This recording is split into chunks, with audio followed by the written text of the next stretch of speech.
And we are back on the Chosen Life podcast. I'm introing, I'm hosting. It's Jonathan Hacohen, Kormans LP.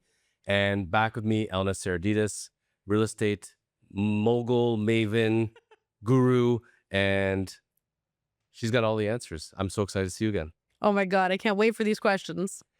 Would you like to have some fun today? Would you like to have a good laugh? Why not?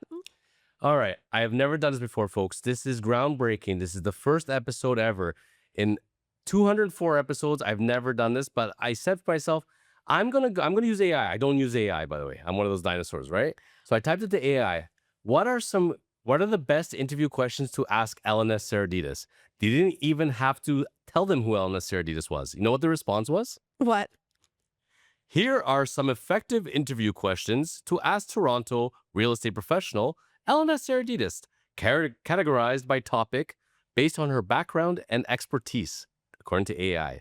So would you like to know, we're going to do some rapid fire. Go for it. What does AI want to ask Elena Saradidis on real estate? AI's first category was market insights and strategy. Okay. Okay. Two-parter. A, Elena, how do you assess the current state of the Toronto real estate market? Do we have all day?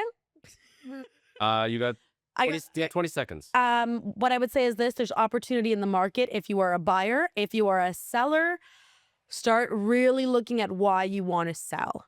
And if the why is strong, then sell. But if the why is not strong, hold. That's the best way to assess the market. Like if you want to sell, there's opportunity. Sorry, if you want to buy, there's opportunity. If you want to sell, have a reason why you want to sell.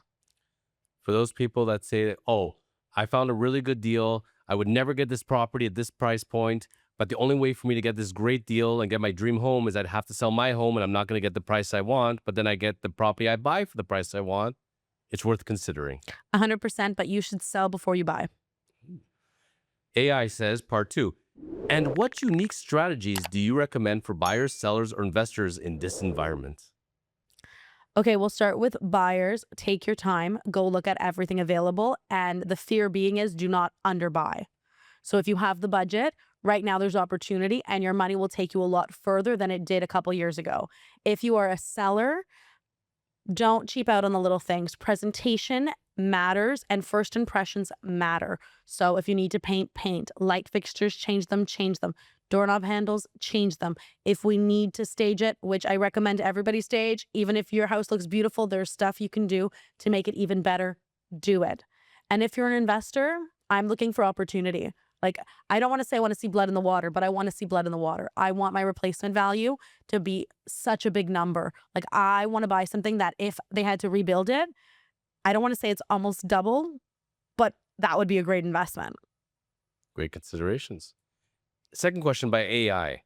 Elena Saradidis, what advice do you have for new realtors or first-time homebuyers on getting their foot in the door in a market that often seems daunting? See, they're even witty with their questions. Oh my God. Okay, well, let's start with the realtors. If you're a realtor getting started in this market, what you should be doing is rentals, open houses, door knocking, helping out any real estate agent in your office that you see that is busy, because that's how you're going to become busy. If you are a first-time buyer getting into the market, get pre-approved. That's not a force to actually buy something. It's just get to know your numbers. And if you know your numbers and you're renting for the same price that you could be buying at, maybe you should look at it. We're not trying to tell you buy the property, but at least know your numbers and get pre-approved. And then if an opportunity comes, you're ready. Love it. Does the market often seem daunting? Look, the media makes the market daunting. The media makes it out like if you are a first-time home buyer, you're never getting into the market, you're going to be a renter forever, or they're saying that the sky is falling, real estate is plummeting, this is the worst investment ever. Find any good headlines in any market. Was ever a headline good? Like, it's clickbait. If it reads positively, who is going to read it? But if you go back in history during every single time, like, prices did go up. That happened.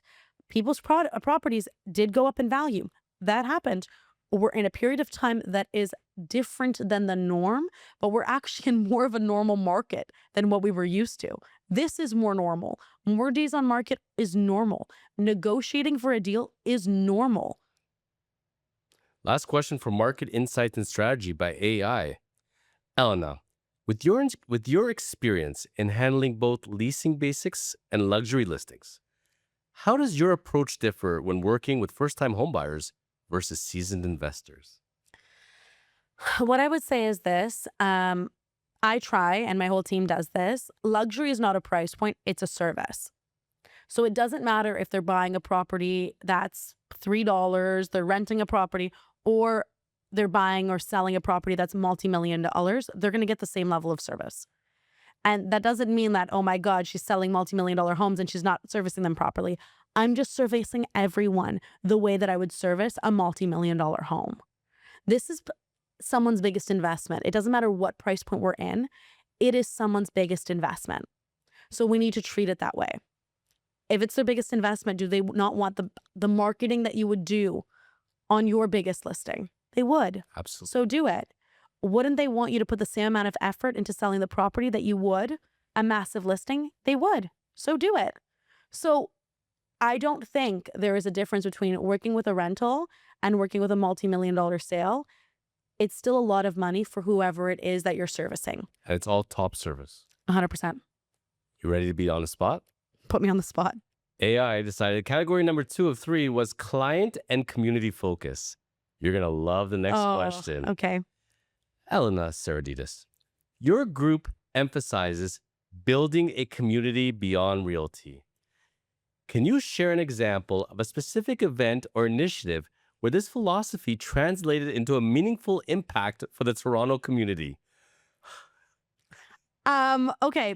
This is Wow, AI. okay. It's on a lot of my flyers. I say that I'm not just a realtor, I'm also your neighbor. I own real estate, and I own in the pockets that a lot of my clients are transacting in. So You're putting your money where your mouth is. it's not just me telling you, buy this. This is something that I would invest in. So everything is a little bit more personal when that comes to light. Our community focus stretches beyond just the areas that I own in. We try and build up the community wherever we're selling in. So, for example, and I'll use my area as the main example, Great. but we do an event called Santa Sicilian every year. So there's a coffee shop called Sicilian Sidewalk Cafe. We invite Santa. Everyone in the neighborhood can take photos with Santa. Everyone seems to think this is a paid event. It is never a paid event. We put this on for the community. And we don't expect anything in return. We're not trying to sell real estate. We're just making the community have amazing things about it. So we do it every year. We also host this huge thing for Halloween. Again, people always think these things are paid, and I have to be like, no, they're free. Like, come on by. But we had a photo booth. They're a lot of fun. Yeah, we had a photo booth. We had a magician. We had a balloon guy. We had like full-size chocolate bars. We had a cotton candy machine. Like, I'm not into Halloween. If anyone asks, like, I'm not. I wasn't dressed up at all. I was wearing a huge coat. It was cold, and the Jays were about to play. I wasn't paying attention.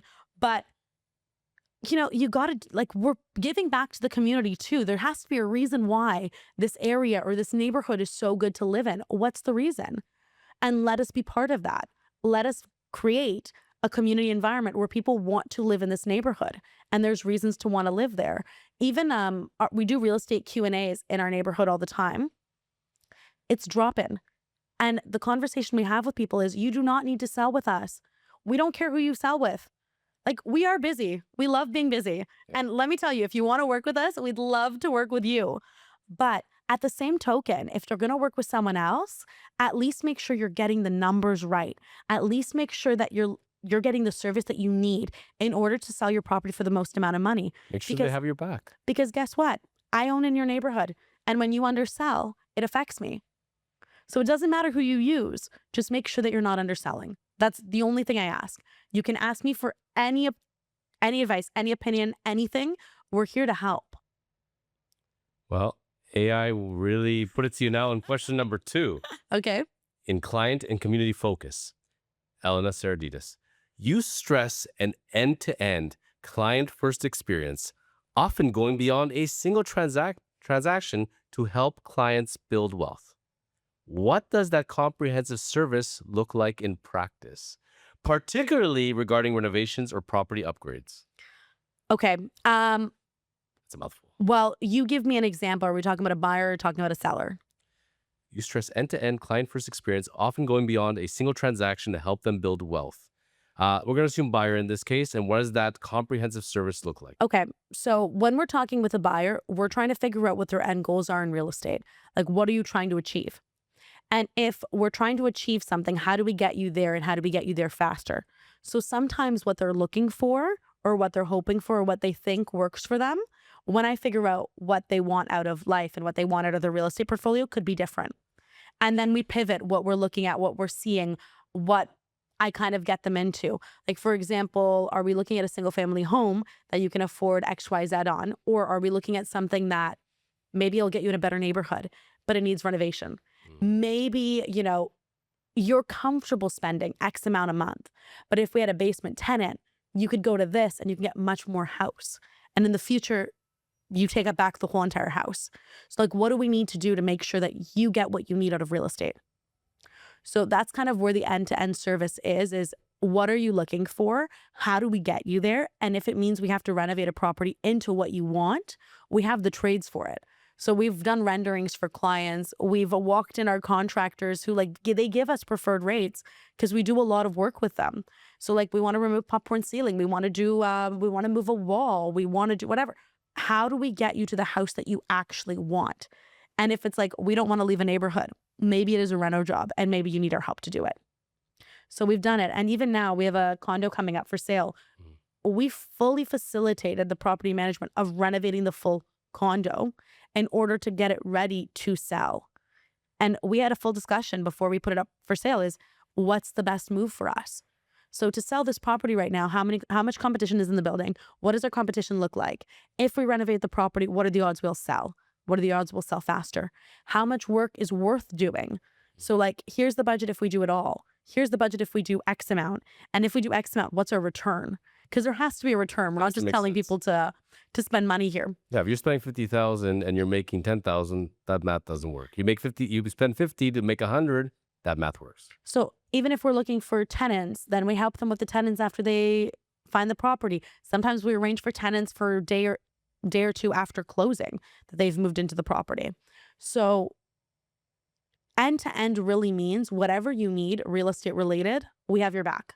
It doesn't really matter what it is, we have your back. So even if you, let's say, put X amount of dollars into the renos and you break even, okay, when you go to end up selling, so you're going to pull out that extra money, but it also makes a difference. You're going to sell in 3 days versus 3 months. Something to consider. But in all honesty, we're never really telling people to put in reno that they're just going to get back the money that they put in. Yeah. It's kind of like you're going to spend X amount on the floors, but you doing X amount on the floors is going to return you, I don't want to say double your money, but at least your money times X amount. Like you'll get your money then some. There has to be a little bit of a profit margin or it doesn't make sense to do it. I've always read that unless you literally put in a swimming pool or something along those lines, you put money into a kitchen, you put money into a bathroom, it's going to work out for you. Usually, but you have to also remember if people do too much of an extreme, you personalize something too much, you eliminate your buying pool. You want something that anyone can picture themselves living in it. You don't want the feedback being, but oh, that kitchen. Last question on client and community focus by AI, asking Elena Saradidis. Elena, how do you ensure transparency and clear communication with clients, especially during high-stress situations or complex transactions? I think it's just walking people through it over and over again until they're ready. And in whatever communication style they prefer. They want it in person, we do it in person. They want it over phone calls, we do it over phone calls. They want it over text message, we do it over text message. Whatever method, multiple methods, whatever they're comfortable with, that's what we do. And it's because it is a high stress environment and people get stressed throughout the real estate transaction experience. Unless you're a seasoned investor and you're only looking at bottom line, buying real estate's an emotional purchase. Selling real estate's emotional. So emotions are always heightened in like, I don't know, did we make the right move? Did we put too much money? Did we not put enough money down? Did we lose it because we didn't offer them X, Y, Z?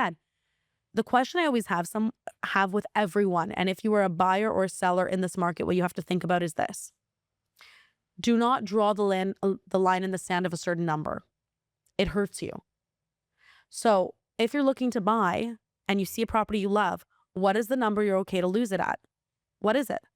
And it doesn't matter. Even if it sells for $1 more, you're not going to get upset. You're not going to get angry because it wasn't your house. You wouldn't have bought it. For a seller, okay, you said no to if you say no to this offer and 6 months later you get the same offer, would you accept it at that time? And if the answer is yes, remember how many months you're on the market before that happens. And carrying it. Yeah. The cost. And carrying it. So if it's a little bit less than what you would have accepted, but the closing date is advantageous, it's a firm deal. Like, do not dig your heels in the ground, sleep on it, think about it, and then think, is this the right move? And your real estate agent's there to guide you.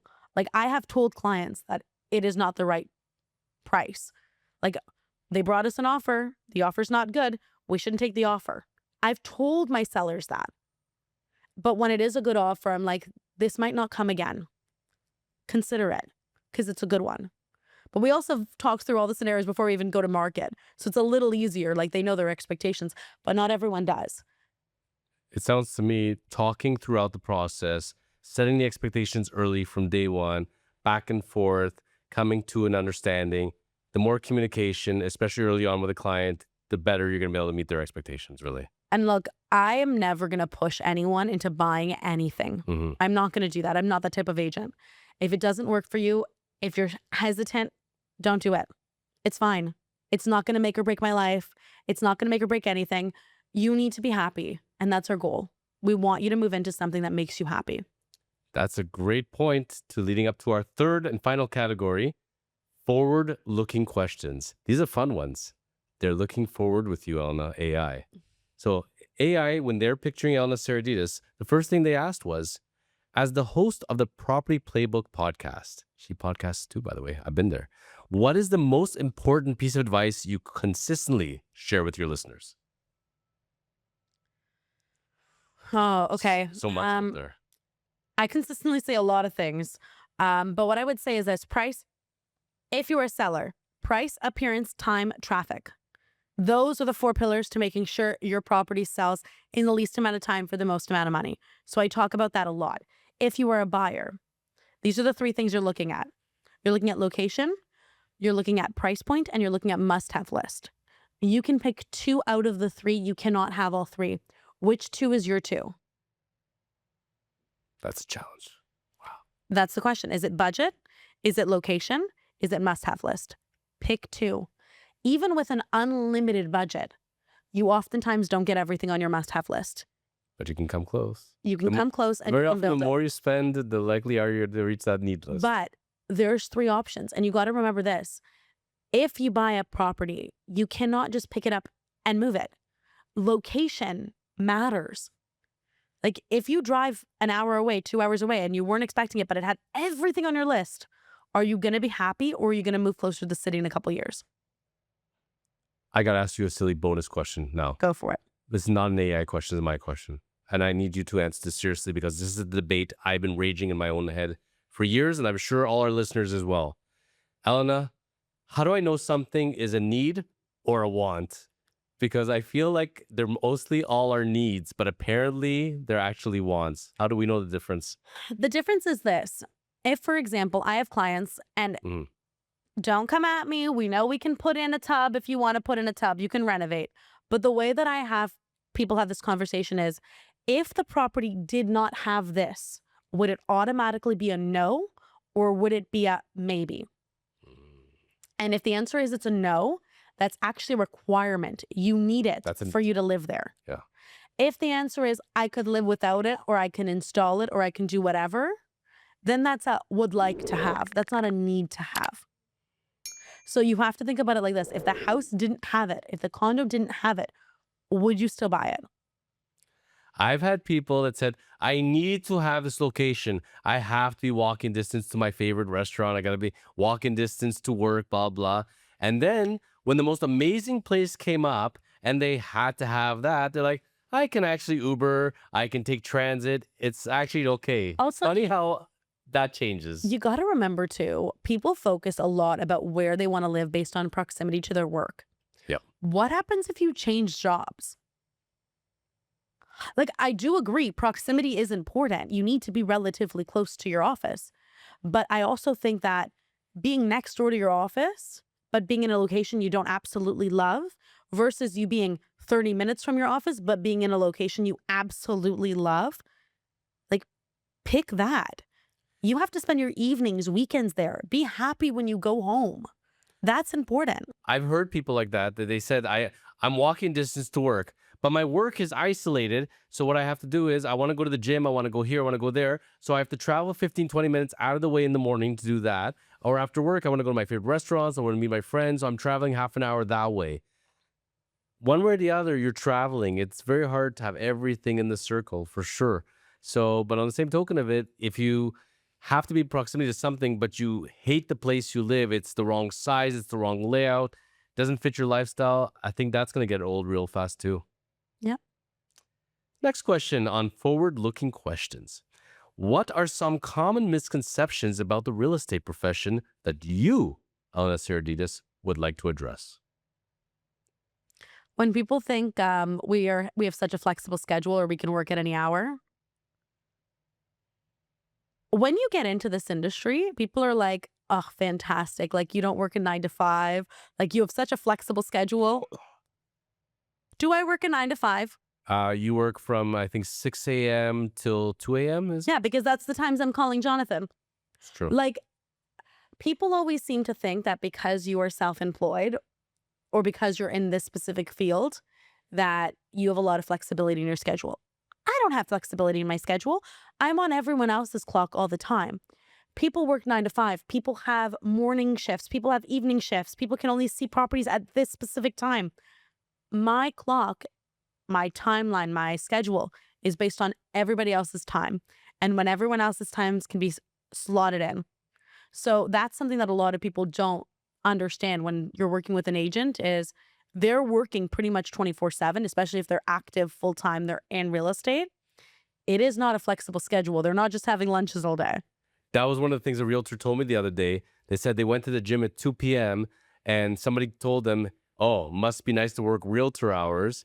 And then I said, but that person works 9 to 5. So by 6 p.m., they're on their couch, whereas the realtor is now working from 6 p.m. to midnight. So how does that work? Look, we're working when everyone else is not working, but we're also working when everyone else is working. Yes. That's the part that I think people forget. You work in real estate, your phone is never fully off unless you're on a 10-day silent meditation retreat like some of us have done. Otherwise, Yeah. generally, it's always there. You always have to sleep with one eye open. That's the way it is. Opportunity calls, you have to respond. There's no way around it. If you think you're going to get into real estate, being a realtor, being a lawyer, and you're going to work 9 to 5, you're probably not going to do very well in this field. It's not even just like the not working 9 to 5. It's having very supportive partners that understand that, like, if you don't answer the phone, having very supportive friends that understand that if you're out and you open up your phone, your laptop, your something, like, you are still working for your clients. It's whatever they need. You're not going to lose an opportunity for your client because you were having date night or you were at your kid's soccer night. You're not going to miss the chance for your client. You're going to help them. So, like, keep that in mind. As much as our schedules might look flexible to the consumer, our schedules are not flexible. You're always working. Yeah. Last question of forward-looking questions by AI to Elena Saradidis. I like this one. You're going to love this. So AI posed this very difficult and fun, exciting question. What is your long-term vision for the Elena Saradidis Group, especially with its recent international expansion? Damn, AI is on this. Tell us more, Elena. If you don't know, you know. We have an agent in Dubai right now selling AI real estate. AI knows. And we've expanded into a couple other markets as well. Like, we have referral partners everywhere. Anywhere someone could think about buying, we have a partner there that will help you and assist you and make sure that you get the best service possible. We're still growing. We're still a very young team. Mhm. So what's our goal in the next year? You know our goal. You can say it. Conquer the world.